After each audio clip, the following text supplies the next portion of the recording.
Hey, what's up, everyone? Hope you're doing good and ready to shrink back down into the backyard because Grounded 2 just got a chunky December feature update, patch 0.2.2, and there's actually a lot going on under the surface that you might miss if you only skim the patch notes. This one is a mix of holiday vibes, cozy base building additions, a serious upgrade to the PEEP.R 2K device, and a whole lot of performance and stability work that makes long-term saves and big worlds feel smoother than before. The first thing you're going to notice the moment you load the game is the holiday atmosphere. The developers brought back a bunch of seasonal decorations like the holiday wreath, a redesigned holiday tree, the holiday sign set, and those colorful lights scattered across Brookhollow Park. There's also the firework launcher that shows up only for New Year's, which is such a fun little toy if you like celebrating in-game. Inside your own base, you get the new holiday lights decoration, perfect for lining the walls and giving your outpost that glowing winter feel. Even the audio gets a seasonal touch with like Christmas-style ambience and updated main menu art and music that add a bit of festive charm the moment you start the game. Once that warm, sparkly stuff settles in, the real mechanical backbone of the update kicks in. Coziness is officially back. If you remember how it worked in the first game, it basically rewards you for making your base look like an actual home instead of a storage shed.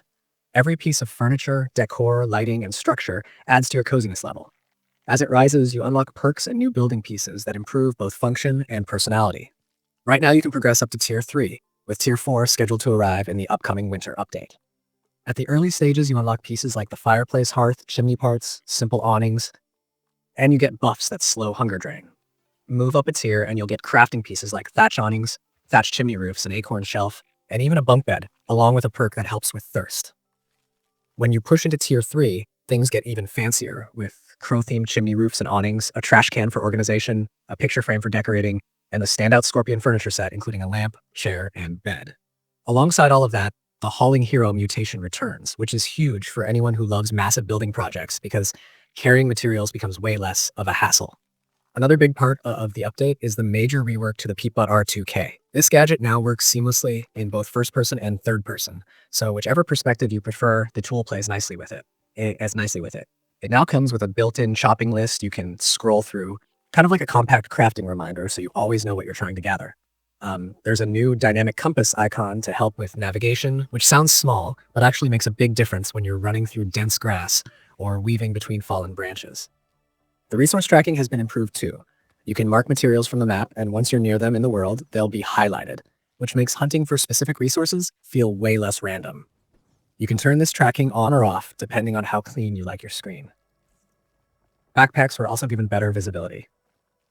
Your HUD highlights the first backpack you dropped when you died, but when you switch to the PEEP.R, you can see all your backpacks, choose which ones show up, and even disable trail marker icons from cluttering your screen.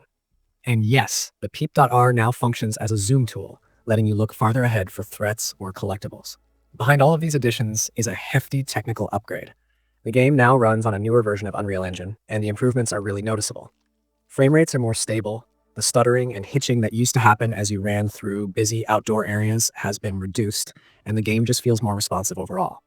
PC players in particular get access to DLSS and FSR upscaling options with multiple presets like quality, balanced, performance, and ultra performance, which makes it way easier to fine-tune the game depending on your hardware setup.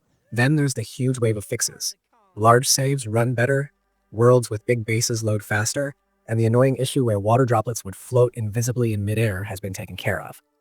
There was also a problem where players joining a multiplayer session could get attacked before even loading in. That's fixed. Buggies won't shove their way into your interactions anymore when you're trying to build or collect something, and overall interaction logic has been cleaned up so the game chooses the correct target based on where you're actually looking. Tons of stuck spots were patched too. Webs in the fire pit, tight corridors leading to boss arenas, parts of the ice cart, awkward corners in the trash can, and more. Backpacks that used to fall out of the world are now recoverable instead of being lost forever. Combat and animation issues like incorrect hand poses while crouching with dual-wielded weapons, enemies completing challenge objectives incorrectly, and inconsistent attack speeds on certain weapons have also been fixed. There were weird cosmetic behaviors like stretched player models in photo mode or unlockables not triggering properly, and those have been smoothed out. Environmental and UI details were cleaned up across the board, with collision fixes, stray textures corrected, settings saving more reliably, and audio cues firing more consistently. So overall, this December feature update brings a really thoughtful mix of festive fun, meaningful progression, exploration improvements, and foundational polish. It adds new reasons to decorate, new tools to explore with, and a noticeably smoother feel to the game, especially for longtime players with big worlds. It's the kind of update that makes the whole experience feel more refined while also giving you new toys to experiment with, setting the stage for the bigger winter update that's coming afterward.